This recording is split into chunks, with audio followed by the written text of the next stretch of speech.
Sometimes our struggles seem so great, our challenges feel really big, or the period of life we're in feels very difficult. Maybe we're striving to achieve something, working towards a goal, or just trying to find our way out of the darkness. Whatever it is, I'm here to tell you that you are not alone in whatever you're going through.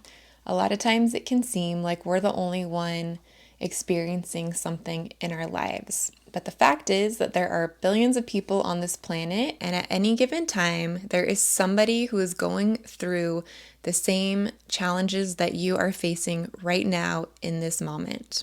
In fact, there are many people who are probably facing similar challenges to you right now.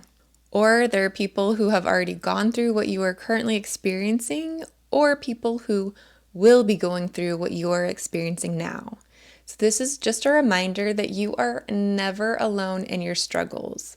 And the reason I want to emphasize this is because when we are experiencing struggles, it often feels like we're the only one experiencing it. And the reason for that is because we only know our perspective. We are not in the minds or living the lives of any of these other billions of people on the planet.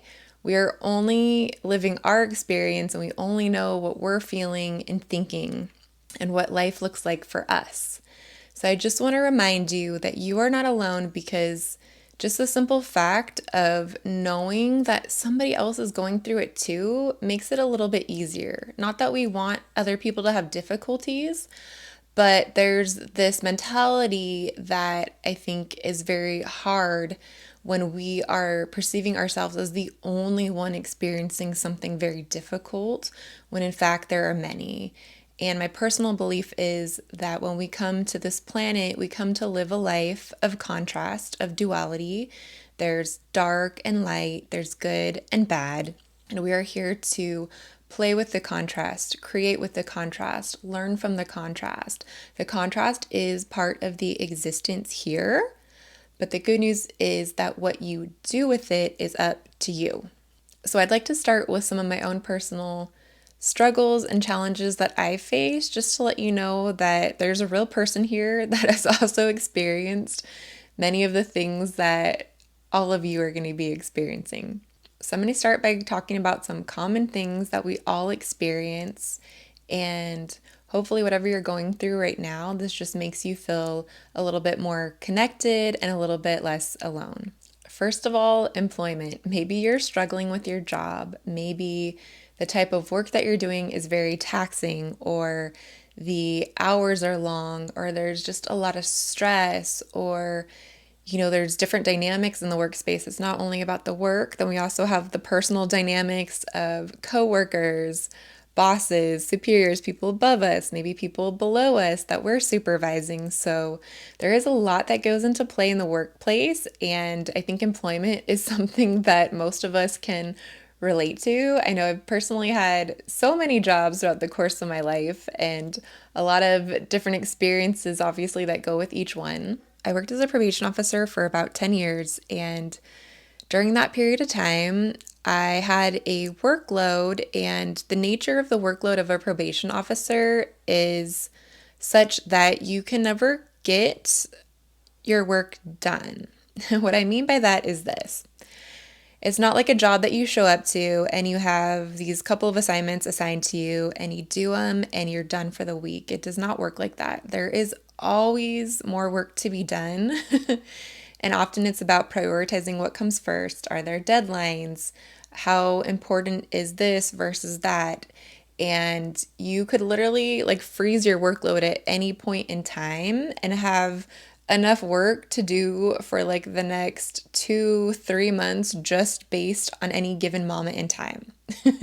And that doesn't count all the new things that are coming in, all the new deadlines, the new assignments, the new issues, whatever it may be. So I definitely experienced a lot of stress. And as someone who's prone to anxiety, that stress and anxiety often just compiled together and made things very challenging. That and a lot of emergency situations, kind of always putting out fires and things of that nature. So I definitely can relate to job stress. And I think that it's really important to kind of look at your work and ask yourself honestly if it's suiting you. Is there something else you can do about it? Just for me, little things that I would do would include like organizing my workspace. I'd have plants at my desk, I'd have pictures, things I like to look at, just things that bring more light into your space. I could be listening to music while I'm also doing work. There's a lot of different ways that you can make your space more enjoyable. And so that's just one example, but my point here is that you always want to look around and ask yourself, is there anything I can do to make this better? Because otherwise, what happens is we keep feeling like we're, under this avalanche of whether it's stress and, all the difficult things that come along with jobs sometimes. And so I just want to let you know that I can definitely relate. And like I said, I've had many jobs in the past. So I definitely know different types of work cultures, how different kinds of things go in the workplace. Another thing that I would do that really helped out was taking walks. So instead of having a break and just sitting at my desk or sitting in an office indoors where there's no natural light whatsoever, I would get outside, I would look at the trees, the sky, smell the fresh air, just really experience the world. And it kind of takes you out of your space. Sometimes we need that. Or sometimes I'd take little breaks and do meditations to like when I needed to rest my eyes or rest my mind. So there are different things that we can do that can enhance our workspace. And I think it's important to always ask yourself, what can I do to improve this right now? If you are trying to start a business or have dreams of starting a business, I got you, because that's what I've been doing this period of time. Right now, I am working on growing my business. What does that look like? It's constantly experimentation. It's constantly learning new things, like new skills. I feel like I'm learning a new skill pretty much every other day at this point, if not every day. And there's just so much that goes into pursuing your dreams and the things that you're passionate about. And the other side of that too is it doesn't always come easily. So sometimes we are pursuing our passion and we think, everything's just gonna go smoothly because I'm on track, I'm in alignment. But the truth is that just like anything in life, there's a learning curve. And until we get from novice to expert, if there even is such a thing as expert, then we are in a constant process of learning, rewiring our brains, taking on new skills, just really navigating to the best of our abilities. And we don't always have a roadmap. I think that's just the nature of life, though. Maybe we're trying to discover what our passion is or our purpose is, what lights us up in life. And it may be a struggle because we're not exactly sure, where some people seem like they 100% know what their purpose is, what their passion is, and we're sitting here just trying to figure it out, thinking about it, like maybe we kind of know or have an idea. I've been there too. I think the more that you can sit in reflection, because this is what worked for me. So, like, whether it's meditation or getting out a notepad and a pen and just writing ideas down, it's also a process of just refining and what keeps coming up for you. What do you keep coming back to? And one of the greatest things that I have found that leads us to our passion in life is when we follow our interests. So we might not even recognize something as a passion. And I will add to that, it may just not have been shown to you yet for a reason. Maybe you weren't one of those people that, from childhood or a very young age, were supposed to know what it is that you would be doing and that would make you like super happy and fill you up, because then you would have like started doing it back then. You wouldn't have had all this other life experience in between that often preps us for what we need to know to move on to other things in life. So as far as passion goes, start with what interests you. And by pursuing the things that interest you, you will quickly weed out what is just a kind of run-of-the-mill interest and what is like a real interest that keeps coming back, that thing that keeps calling to you, that keeps playing in your mind over and over again, the same thoughts and things like that. So that is my tip for finding your passion and your purpose.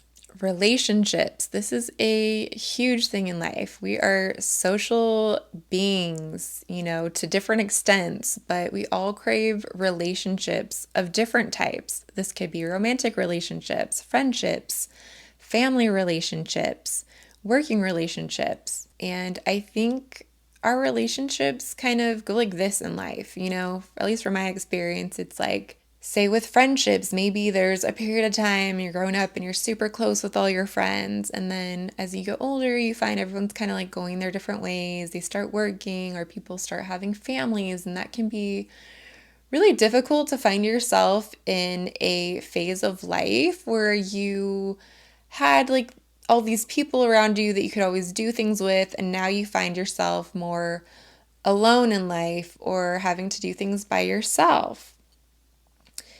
And just like anything in life, I think there's pros and cons with kind of everything. So let me just say that being by yourself, it's not a bad thing whatsoever. I've done lots of stuff by myself, and this could include like going on trips, going on fun outings for the day, whatever it is. Like I've never limited myself because I didn't have somebody to do something with. If I had done that, I would not have done so many of the fun and wonderful things I've done in my life. So I just want to throw that out there and put that out there.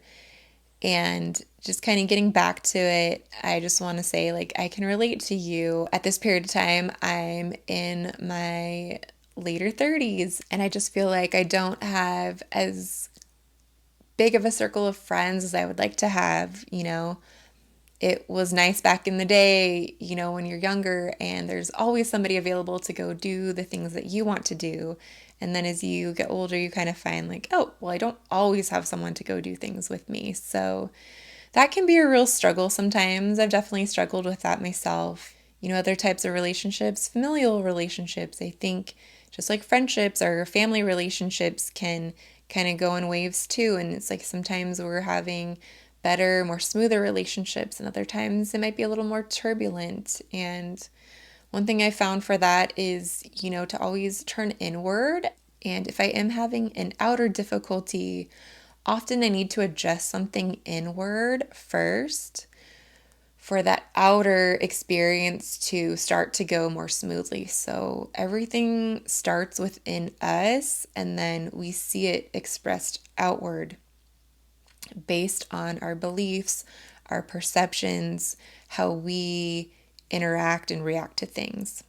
Next up, I would say grief. That is one of the most difficult emotions in life to experience. And about a year ago, almost exactly, my aunt passed away, and she was 62. So I consider that pretty young as far as like a lifespan and how far you think you're going to get in life, or what age you're going to be able to make it to or live to in life. And I always think of it this way, like she didn't even get to the age where she could collect Social Security. Like she was still very young at 62, and we were very close to each other. I actually have a hard time talking about her.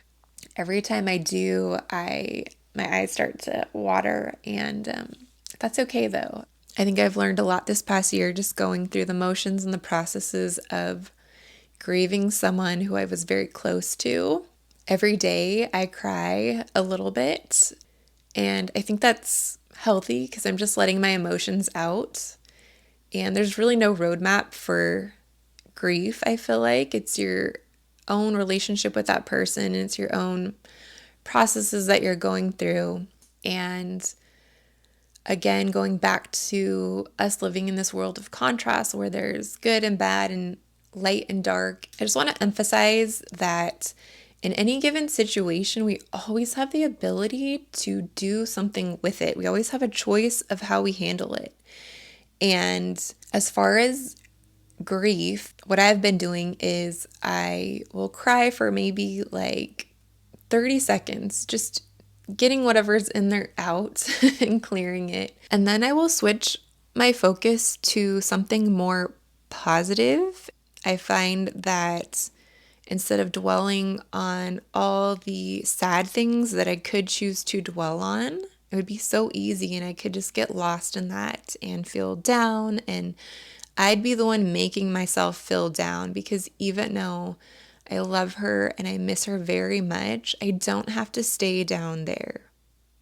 It's my choice. And so, what I'll do instead is I want to live well for my aunt, honoring my aunt. So, for me, that includes doing different creative projects, whether it be writing or creating a YouTube video or just really anything that inspires me or that I feel like is going to inspire others through me. These are all things that are important to me and how I choose to take that same energy and use it. So that's just, again, what has worked for me and how I choose to move through the emotions of grief. Another common struggle is difficult feelings. So this has been the story of my life.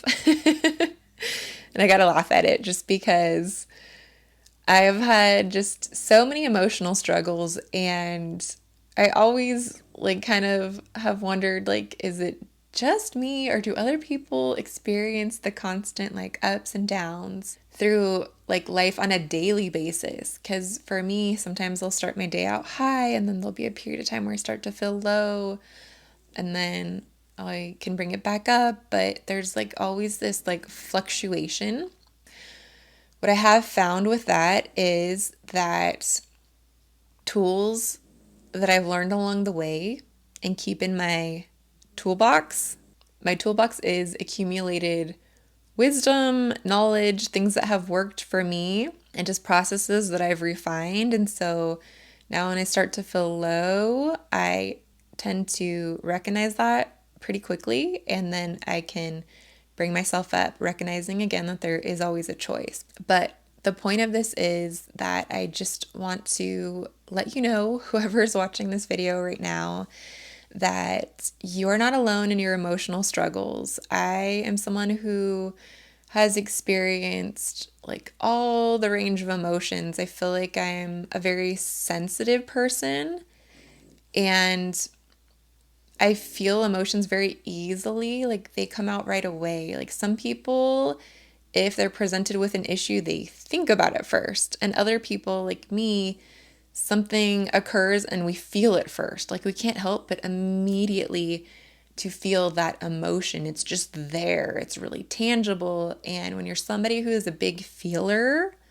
I feel like that can be a very challenging thing in life until you learn how to work with your emotions in a healthier way, knowing that you have a toolbox, that you have resources, things that you can do, they can whip out when your emotions start to take a dip. I also want to say, I think it's normal to experience a range of emotions, but the difference in simply just experiencing emotions and getting carried away with them, as has happened to me many times, is that we can often work with them instead of just letting them take us wherever the heck they're going to take us. For several years, I had major depression, and aside from grief, that has to be one of the top worst emotions to experience because you literally just feel so low and you feel so void of life sometimes when you're depressed. And depression also has its waves. So you can be depressed and you can be happy for some portion of your day. And then you'll like shoot back down like really low, lower than an average person. I think this is what people who have never experienced depression don't understand is like, say here's like the baseline of kind of where most people are at, and maybe they go a little low, high, whatever throughout the day.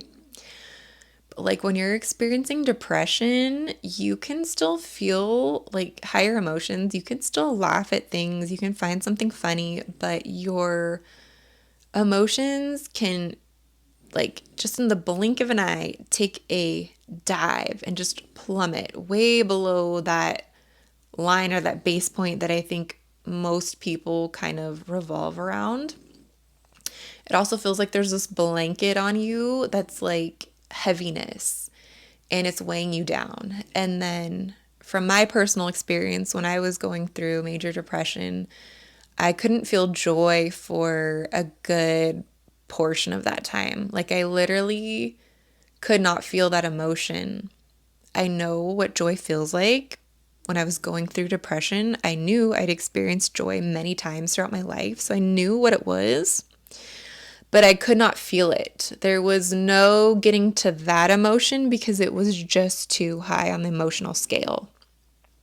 Today, I can definitely feel joy. In fact, I can conjure joy up in like less than half a minute if I just focus on different things that make me feel joyful, make me feel excited, whatever it may be. Now, today, I can do that. But it's only because I went through depression, and just like anything, the dark and the light, I used those emotions and those difficult feelings to learn how to work with my emotions and how to not get trapped in dark and difficult emotions.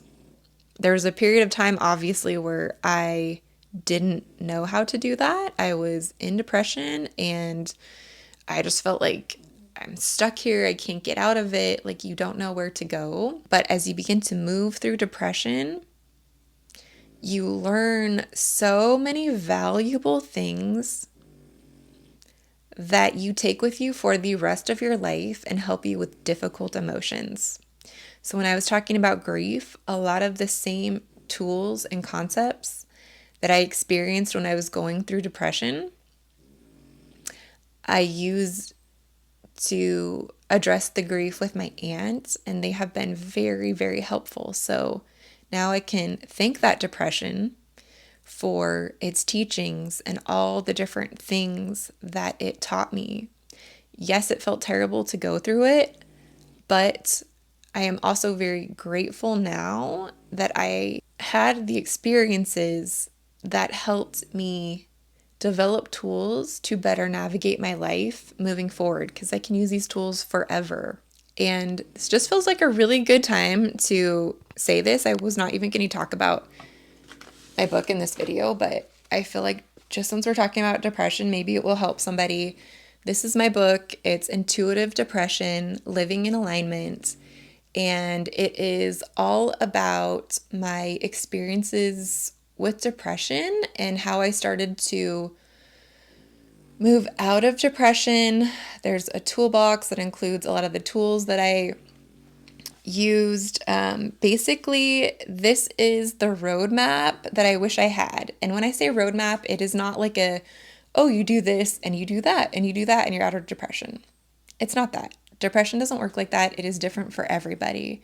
There is no quick fix for depression, but as somebody who lived with depression for several years and navigated their way out of it, the reason I wrote this book is to help people to do the same thing, because experiencing depression is such a difficult and challenging aspect to life, to our human experience. And if I can help somebody go through it more smoothly, more quickly, to understand things better, to have some sort of guideposts and understand like the processes that can help you to move through it, then I will be very happy, because that's what I wish that I had. And this book is literally that. It is my processes and my experiences and what worked for me.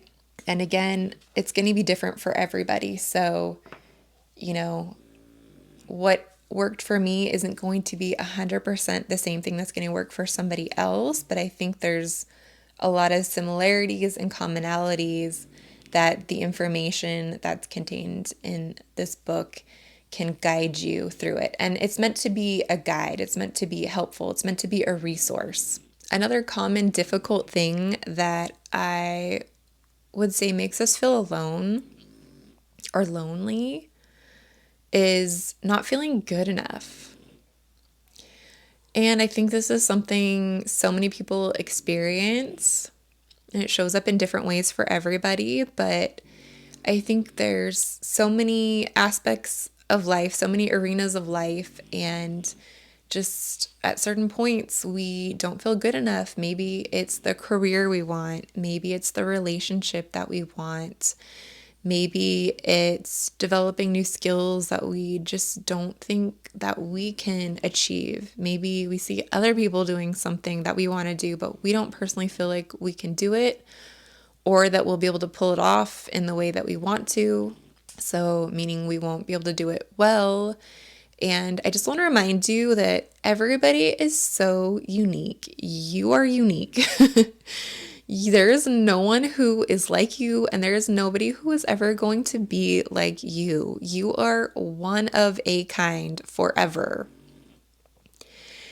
And anytime there's a dream or a desire in your heart, I say pursue it, because it is put in there for a reason. It is in there for a reason. It's for you to express. And the more comfortable we get at expressing ourselves and not worrying about what other people think or how they did it, just doing it our own way, being our own unique light in the world, I think that that is the most important thing. And that is how you find authentic alignment in life, is by being yourself to the fullest degree. And that means acting on your passions, doing the things that light you up, the things that bring you joy.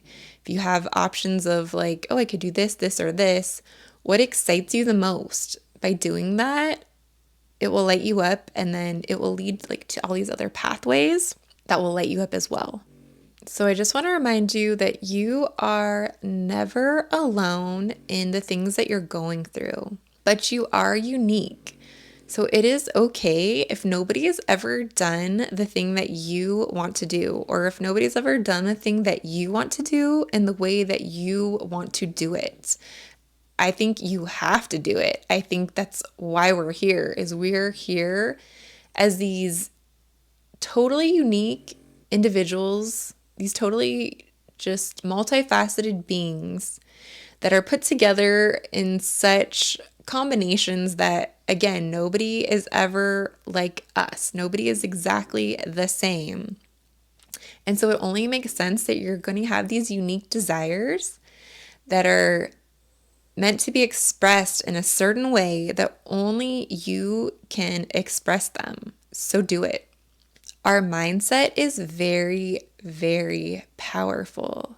Our mindset is everything. That is one thing that my most challenging moments and periods of life have taught me, is that our mindset, what we shift our mind to, our focus to, our perspective to, our perception to, it is everything.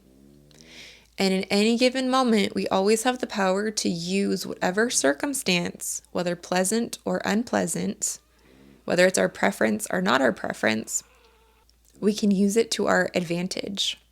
We can always get something out of it that is useful and that is coming from our own personal choice.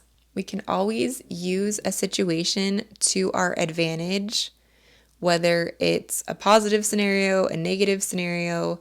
We always have the ability to do something with it that is within our choice, that is something that we can decide to do. There may be aspects of it we don't feel like we can control, but overall, there's always a choice in there somewhere. So look for the choice. Another thing that I've found helpful is making a decision.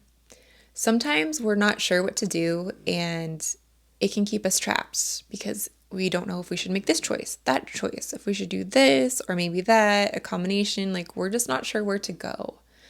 The best thing you can do is to stop wasting time and to simply make a decision. Because even if you make the wrong one, it's going to show you if you prefer that or not, and then you can make another choice.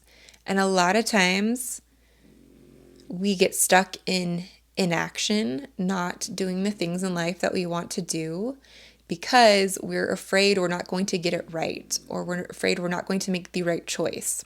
And then we get stuck in this waiting period, and we're waiting and we're waiting and we're waiting. So if we make a decision and act on it, only then do we have the clarity that comes from that choice to make a new choice. And life is a series of making new choices, making new choices, making new choices. This is our life experience. We're constantly going to do new things in life. We're constantly going to make new decisions, new choices, reinvent ourselves. Also, if you feel stuck, a lot of times we need to start taking actions.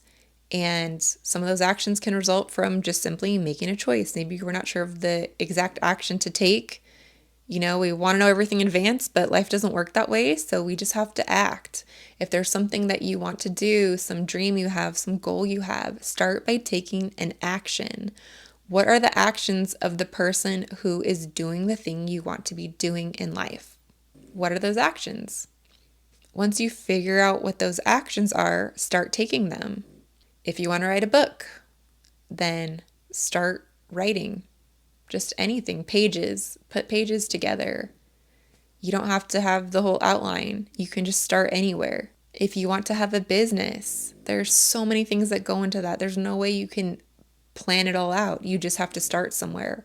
Begin to develop those skills by doing them every day or regularly, routinely.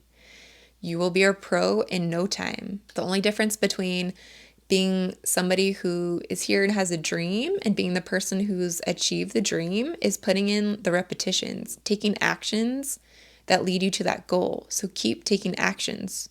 Simply every day, just identify like what's the next thing on your plate and do that. And eventually you will get to your goal. The last thing that I want to leave you with is something that I feel is useful when we are feeling difficult emotions, when we're feeling alone, when we're struggling or facing different challenges, whether they be emotional challenges or, outward challenges, whatever it is in life. What I want to leave you with today is a technique that you can begin to use right now in this moment to begin to feel better. So, whatever struggles you're going through, whatever challenges you're facing, if you're feeling alone, if you're feeling, down, if it's just not your day or your hour or whatever it is, there is always some sort of technique or process we can use to begin to feel better or to have a subtle shift in mindset that allows us to reach our goals, to feel better versus, staying stuck and continuing to feel a way we don't want to feel. So, one thing that I find helpful is dropping our awareness from our mind, which is busy with thoughts and trying to figure out the next thing. All the wheels are always turning and spinning. Our mental thoughts cause us to become physically exhausted. So, dropping our awareness from our mind down to our hearts. And what this looks like is not being concerned with what's going on here, where we a lot of times place our focus, and instead tuning in at the heart area, like just for a moment, like maybe it's thinking, what does my heart look like if I'm inside there? How does it feel to have my awareness right here, right now? Whew. For me, I'm just taking this big breath because I think I needed that. And it's just a practice that is so simple that you can do instead of growing like the energy, you know what I mean, that's in this mental space. We are dropping it down to our heart. And this is where we feel. And a lot of times we just need to tune into our heart to begin to feel like connection, because this is the place where you feel connection to people, connection to things, experiences. And a lot of times that's just what we're missing is this connection. It's like our own heart connection. It's the feeling of being in our heart or even being aware of our heart, focusing there. Because when we start to focus on our heart, we also begin to feel. Like me bringing my awareness down here, taking a few deep breaths, I start to notice that this like feeling system is getting turned on, and it's like, woo, I'm like feeling from my heart space right now. And there's something about like radiating the feeling from our heart that goes out into the world that affects our energy field in a positive way. And I feel like brings that heartfelt connection to us from like people and just the things that we need in life. There's this feeling that begins to emanate from our heart. And to me, it feels like it goes out into the world, into the space around us, into our own energy fields.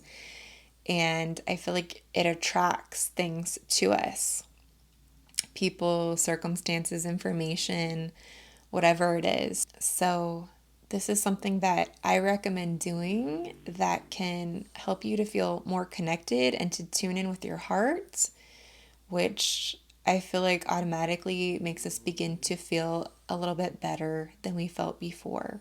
So, I will leave you with that for today.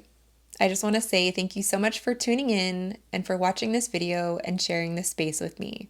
I will see you next time.